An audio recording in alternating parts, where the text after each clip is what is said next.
Hello, good afternoon, and welcome to the Midday News.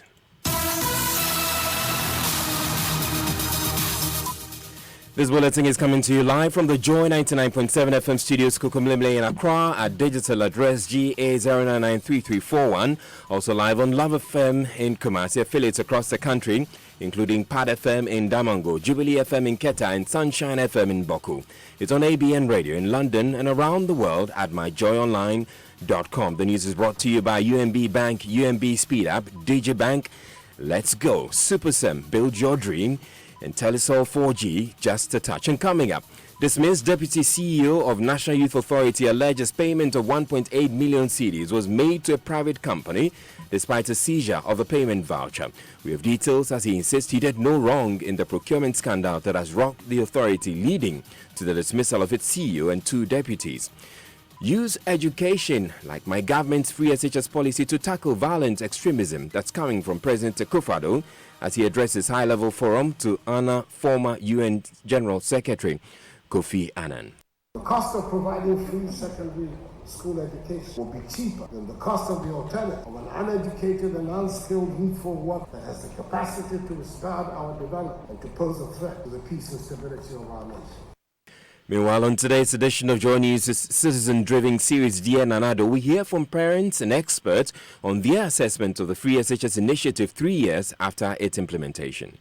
It helps some of us like me.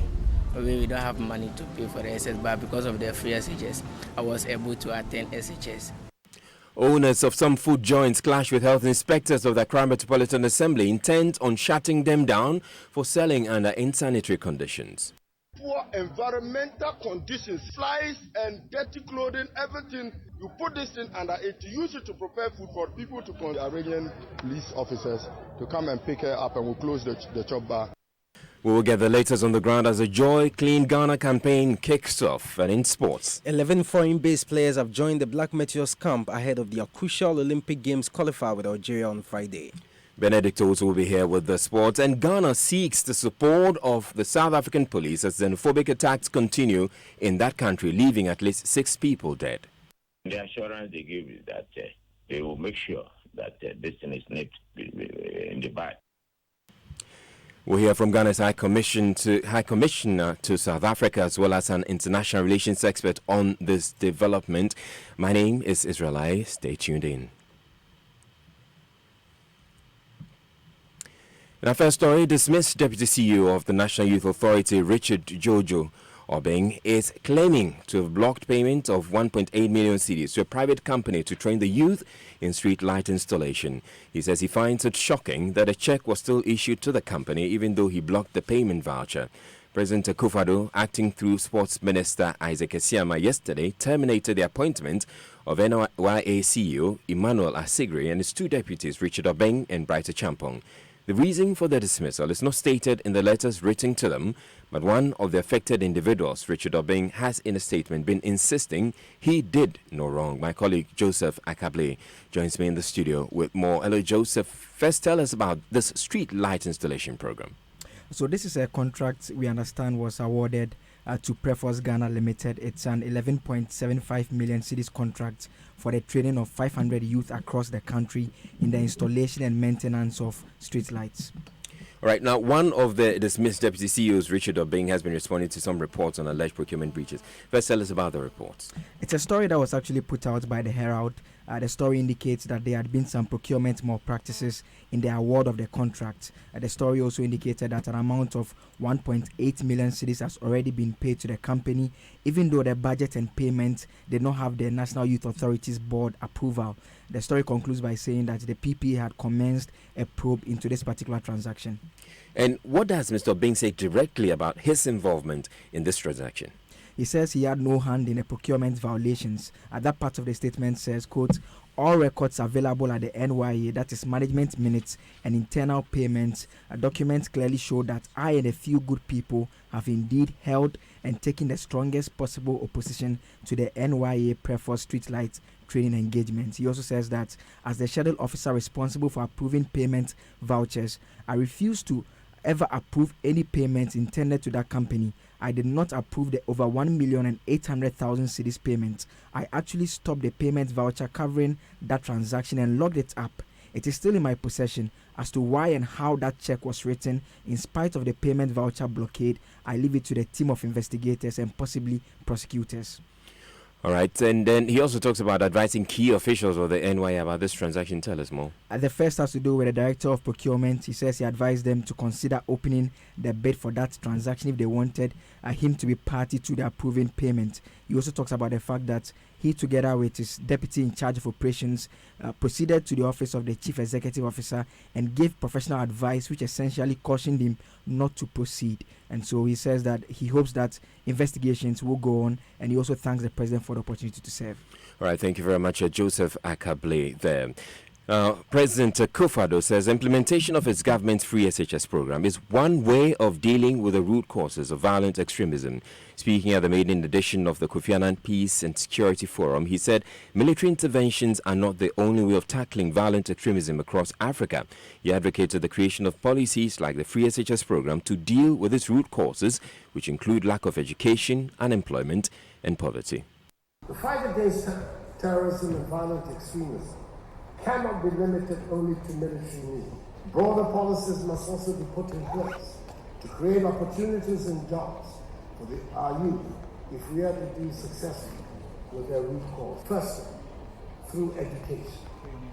We have as a matter of great urgency to ensure access to education for all our youth. We're told that 89 million young Africans of school-going age are not in school. That has to stop, and stop now.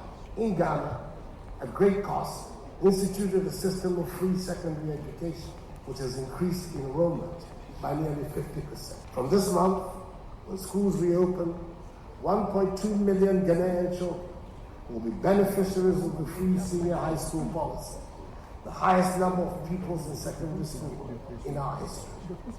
The cost of providing free secondary school education will be cheaper than the cost of the alternative of an uneducated and unskilled youthful workforce that has the capacity to retard our development and to pose a threat to the peace and stability of our nation.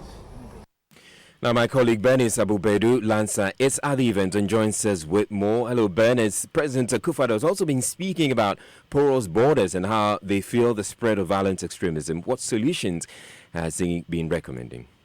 Right, Israel. So he's actually asking for collaboration between African countries in dealing with the threats of terrorism. He admits that Ghana is not immune to terrorist attacks, and so he's calling for that collaborative framework within the region. He cited examples of Ghanaians recruited to fight for terrorist groups in Libya, two of whom are dead, and one who is currently in prison in Hamburg. So the president has generally been talking about building or creating policies that deal with the root causes of violent extremism, such as unemployment, porous borders, poverty, and the lack of education. All right, Bernice, but what's the concept behind this Kofi Annan Peace and Security Forum? Israel, it's organized by the Kofi Annan International Peacekeeping Training Center with help from the German government, the government of Norway, and the government of Ghana. And it's basically to honor the legacy of Kofi Annan as an icon of peace and one who worked towards the achievement of world peace before, during, and after his term as Secretary General of the UN. But more importantly, Israel, it is to continue that legacy that he left behind and work by bridging the gap between policy and practice. So what we are having currently is a high-level session which has three of Ghana's former presidents in attendance: former President Rawlings, former President John Dramani Mahama, and former President Kufuor. And they've also got their colleagues from Burundi, that's Pierre Buyoya, former president of Burundi, Her Excellency Catherine Samba Panza, former president. Well, thank you very much, Bernice Abu Bedu Lancer there. Now, still in related development, a 20-foot monument of late Kofi Annan will in 6 months stand at the entrance of the KIPC to honor the late statesman who dedicated his adult life to serving humanity. The towering statue, which will be erected on a 2-foot pedestal, will portray the subject in a gentle and simple gesture to signify his desire for world peace. Latif Idris joins me with more on this. Hello, Latif. What more can you tell us about this statue? Yeah, Israel. So now we understand from what the military high command presented at this program that 3 different designs were submitted, and then this very one, the 3, and so was selected. We are told that the decision was to show the subject, that is the late Kofi Annan's statue, in a mobile pose with a simple gesture to signify the subject's continued desire for world peace. Now, the president, when he spoke, also said that he is of the belief that this monument will provide the widow with some sort of a medium to constantly communicate with her late husband. Right, thank you very much, Latif Idris there. It's been almost 3 years since the implementation of the government's flagship Free SHS initiative. It's a program that has seen hundreds of thousands of JHS graduates enrolled in senior high schools across the country. And that's the focus of this week's edition of the Joy News citizen-driven series, Dear Nanado. While many parents are hailing the financial relief the program has brought them, there's concern about the inconveniences associated with a double track. The Free SHS policy is expected to make education accessible to all Ghanaian children. Moses Agbaisa is a 15-year-old student. It helps some of us like me. We don't have money to pay for the SS, but because of the free SHS, I was able to attend SHS, and I'm really proud of it. Moses is not alone. There are thousands like him scattered all over the country. Here at the fish landing beach of New Takrade, a community in Sekendi Takrade, Kobina Asma says there's no way his poor parents could have paid for him to have secondary education. I attend the Commander Senior High School. The free SHS is good. It is very good.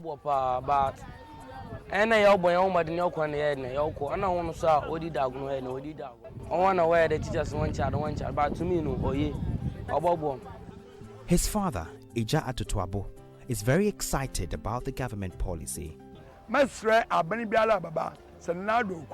Free HS no Eja has 12 children. He is a fisherman. He's not strong enough to go fishing very often these days. He strongly believes that with the Free SHS policy, every parent will be encouraged to send their children to school. Deputy Minister for Education, Dr. Yawedu Chum, believes this policy will help government leapfrog its goals in achieving expanded access to education. The point of the matter is that the idea of the implementation of free senior high school was to afford us the opportunity to open education access to the vast majority of our youth. And as a result, this policy was implemented with that goal in mind. So if you look at the number of students who were in high school in 2016, when we came into government, it was about 302,000. The following year, moved on to 365,000, and now we're about 440,000. So you can see the upward growth trajectory. So in terms of access to education, we've met our goal and exceeded our expectations. As an experienced educationist, he believes there is an urgent need to transform education in Ghana. And this policy has earned the government a lot of praise from a lot of parents. Many of them say their children are in school today because of a free senior high school intervention. My family was 5. The free SHS has really helped. I have 5 children. All of them have been to school. As for me, I didn't even attend class 1.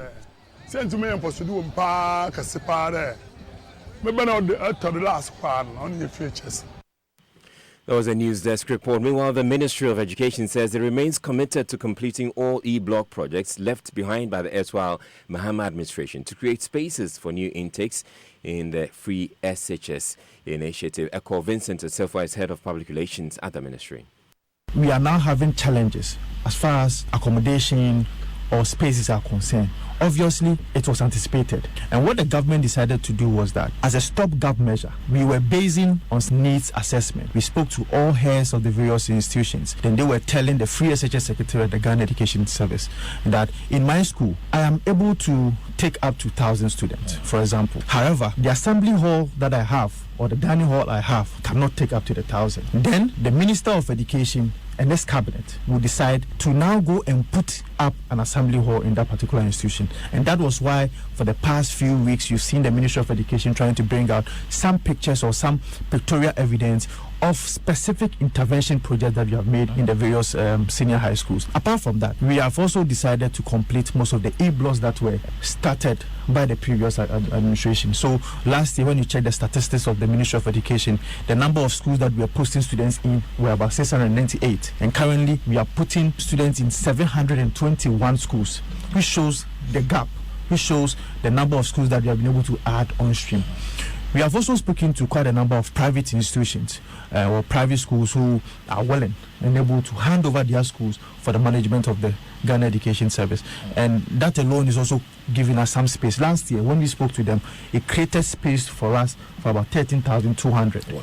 And this year, we are also going to have more than that. So we have tried so hard to make sure that we expand infrastructure, specific intervention projects in our various senior high schools. Today, if you go to St. Thomas Aquinas, there is a beautiful story building that we put up there, 6-unit classroom block that we put up there. And some of these things are happening in quite a number of our senior high schools. There was head of public relations at the Education Ministry, Echo Vincent Osefo. Ghana's High Commission in South Africa is seeking the assistance of authorities there in the wake of xenophobic attacks in the country. According to George A.C. Boateng, no Ghanaian has been attacked in the violence which started Monday with about 5 people reported dead. Mobs have been looting shops and torching trucks driven by foreigners in various parts of South Africa against the employment of foreign drivers in the country. It comes at a time of high unemployment, and some South Africans blame foreigners for taking their jobs. Speaking on the Super Morning Show, Mr. A.C. Boateng assured the preparedness of state agencies to support the High Commission and Ghanaians should the violence escalate. We are engaging with the South African authorities. Yesterday, for instance, there was a meeting between the officers of Home Affairs and Foreign Affairs. I had a meeting with them, and the assurance they gave is that they will make sure that this thing is nipped in the bud, and that they will protect us as much as they could. I've also issued a statement to the communities, Ghanaian communities, advising them to avoid unnecessary arguments with people who might engage them, and then also avoid going to violent-prone areas for possible where somebody may, and then be monitoring the movement of people towards them. So we are on course. Commenting on the development, Dean of Academic Affairs at the Ghana Armed Forces Command Staff College, Dr. Vladimir Nchidanso, says attacks has possible diplomatic repercussions for South Africa. It doesn't bode well for diplomatic relations. And normally, once these things happen, yes, ambassadors are withdrawn. There are retaliatory measures back and forth, and it doesn't speak well for relationship. Once you withdraw the ambassador, it is one of the highest kind of showing anger by withdrawing an ambassador. It's bad in diplomacy, or recalling the ambassadors completely, or asking the ambassadors to come for consultation. These are nuances in diplomacy to show some kind of anger towards something. And if it's not properly handled, it can lead to the severance of relationship between the countries or among countries around. Dr. Vladimir Nchidanso is Dean of Academic Affairs at the Ghana Armed Forces Command and Staff College. You're listening to the Midday News here on Joy 99.7 FM. We're taking a break, but still ahead in the bulletin, owners of some food joints clash with health inspectors of the Accra Metropolitan Assembly intent on shutting them down for selling under unsanitary conditions. poor environmental conditions, flies and dirty clothing, everything. You put this in under it, use it to prepare food for people to come. The Iranian police officers to come and pick her up, and we'll close the chop bar. We'll get the latest on the ground as the Joy Clean Ghana campaign kicks off. Stay tuned in.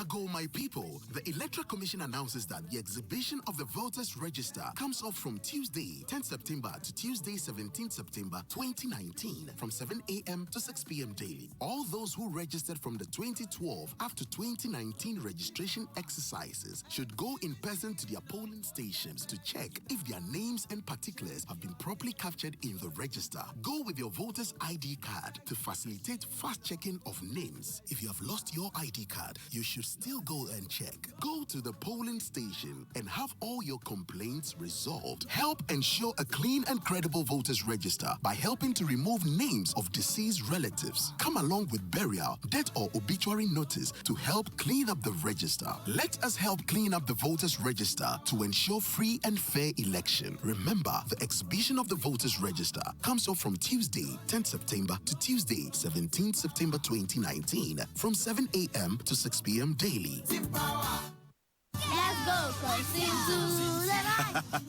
My name is Kwame Sefakai, and most of you know me as a media personality, but I am also a family man. The UMB mobile banking app, UMB Speed App, saves me so much time by letting me do almost all of my banking transactions on my phone. The cardless withdrawal feature allows me to withdraw cash from any UMB ATM without an ATM card. I can also pay bills, transfer money, request for a loan, invest money, and so much more. So now, I can spend less time at the bank and more time with the ones I love.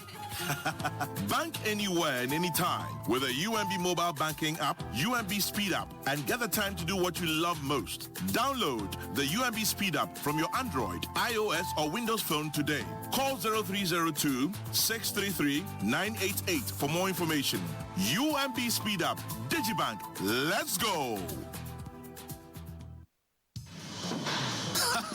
Kremasa, Ghana, so we pay correct Mason pa. And you make us super. Me a super Mason and Kasa. Because our job no and yet better. They won't see how beautiful and high quality your work is. That be what them they use believe you. That be why me too. It be only super Sam cement at the use. Cement mu cement. Cement papa pa. Intere, me cries in yina from because it's super. Because me the super Sam cement and DVD ra. Super Sam cement is designed to ensure that your buildings stand strong for generations. Build with Super Sem Cement. Build your dream. Your dream. Build.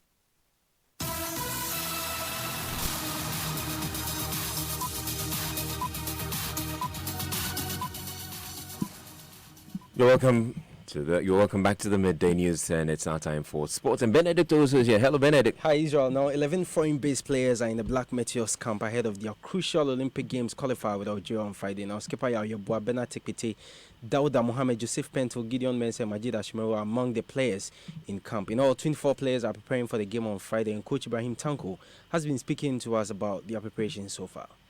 Yeah, so far so good. I think we have some of them 2 days ago, and yesterday almost half of them came, and today we have full house.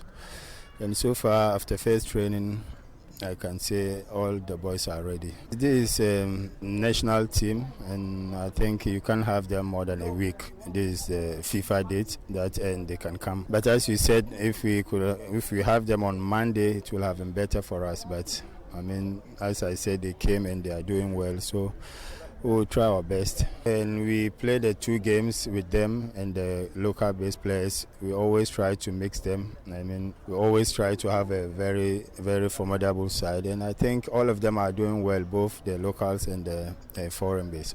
All right, so Ibrahim Tanko is coach of the Black Meteors. The game is Friday. They will continue training this afternoon. We'll have their last training session tomorrow ahead of that crucial game. That's your spot. Thank you very much, Benedict Towisu. Owners of 7 shops, The Circle, have been handed 48 hours by city authorities to improve sanitary conditions or risk being arrested. The Joy Clean Ghana campaign is currently underway at Circle with officials of the AMA inspecting food joints sited at unauthorized places. District Environmental Health Inspector for Kankwe South, Joseph Achitanga, led the team, and here are excerpts of what transpired.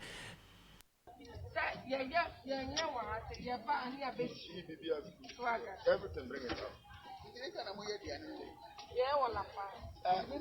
The woman showing us where she stores the food. There is blended pepper, blended garden eggs, oil, and the sanitation authorities are saying that it's unclean and not meant to be consumed. So why are you taking this all out? It's possible it's contaminated. The possibility of this being unwholesome for them to use, you blend this from home of where we don't know where you have blended from. It's already the thing is a suspect because we don't know the condition under which it was ground or blended. Then you bring it and you hide it under this poor environmental condition, serious one, most flies and dirty clothing, everything. You put this thing under it, use it to prepare food for people to consume. So we are confiscating it and we will destroy it. The chop bar owner, the operator of the chop bar, we are arranging police officers to come and pick her up and we'll close the chop bar until she meet the condition because she's interfering and obstructing the work that we are doing. And she's mobilizing the public against AMA. You can see that they are all coming up in their numbers to obstruct us the work that we are carrying out here.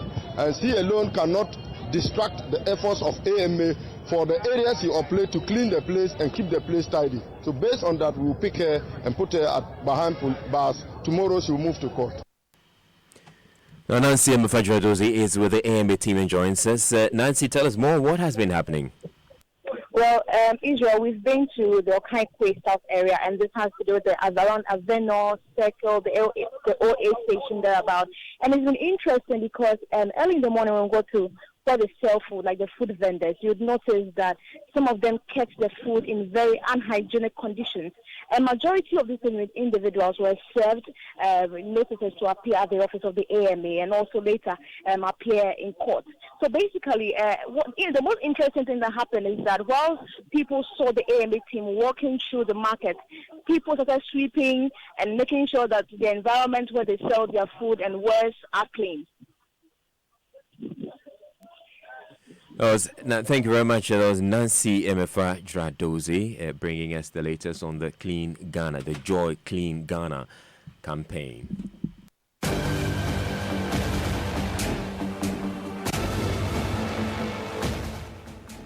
Now today on Fact Checking, we focus on claims made by the minority in Ghana's parliament on the banking sector at a news conference yesterday, addressed by member of the Finance Committee Isaac Adongo. Raymond Akwa joins with more on the claims and the verdicts. Let's start with the minority's claim that the capital adequacy of the banking sector has deteriorated from 21.8% in January to 19.1% in June 2019. What's the verdict? Okay, so that particular claim by Isaac Adongo is true. This is because factually we know that if you check the July release of the Summary of Macroeconomic and Financial Data on the website of the Bank of Ghana, it corroborates the data in every part of it. Indeed, if you want much of that particular detail, according to Section 9 of the July 2019 published report, the Financial Soundness Indicator Capital Adequacy Ratio, which measures the industry's solvency, was 19.3 in June 2018, and then it increased to 21.8% in January 2019, then reduced to the 19.1 they are referencing in June 2019. It's important to also note that this is still significantly above the prudential minimum requirement of 10%. All right, so that verdict is true. Now, how about the claim that the banks are struggling with weakening liquidity as measured by the VOG liquidity indicators and that core liquid assets to total assets has deteriorated from 26% after recapitalization to 23.9%. Now, this is also true. Now, according to page 10 of the July 2019 banking sector report, the ratio of core liquid assets to total assets indeed increased from 23.4% in June 2018 to 26% in December 2018. Then it declined to the 23 again. So it was 23 in June 2018, increased to December 2018, 26%, then declined again to June 2019 to 23.9%. Right, thank you very much, Raymond Aqua, with fact-checking them. Gospel artist MOG and Joe Metal say they are ready to thrill fans with what they describe as a glorious night with the best gospel artists as they gear up for the 10th anniversary of Adum Praise at the Perez Dome. Speaking on the AM show this morning with Mamavi Owusu-Abwaje, the award-winning artist said the night will be a blessing to all. But then we'll try and trust God. Because there's so many of you on the bill. There's Cindy Thompson, there's Joe Beecham. I'm so excited about Joe Beecham, coming back onto the stage. Yes, so there's Joe Beecham, there's Daughters. There's MOG, there's Samo, there's Yaps. Kwesi, Jesse, who was on the show yesterday. So it's going to be a packed night. But I know it's going to be a glorious night also. Obapa Christie, Obapa Christie, definitely. Yeah. It's going to be amazing. Okay, so with you, MOG, right. We're talking about Wind of Revival out. What's your latest work? It was the Better Me album, which by the grace of God is doing well all over the world.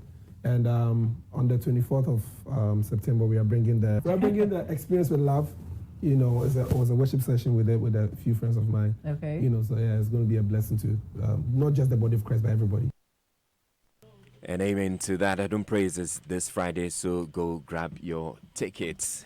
It's now time for what's trending on the social media, and my pizza Sabit is here. Hello, Maps. Hello, Izzy. People are talking about xenophobic attacks in South Africa, and the former president John Dramani Mahama has also posted on his Facebook page, and he says the xenophobic attacks on Africans in Alexandria, South Africa, are condemnable and run absolutely contrary to all our efforts at continental integration. Certainly, the South African government must take responsibility for these inhumane actions and implement urgent steps to prevent these attacks from reoccurring in the future. And a lot of people have been talking about that on various social media platforms. Thank you very much, Mapitsu Sabidi. And that's it for the bulletin. I'm Israelite. Thank you very much for listening. You have a good day.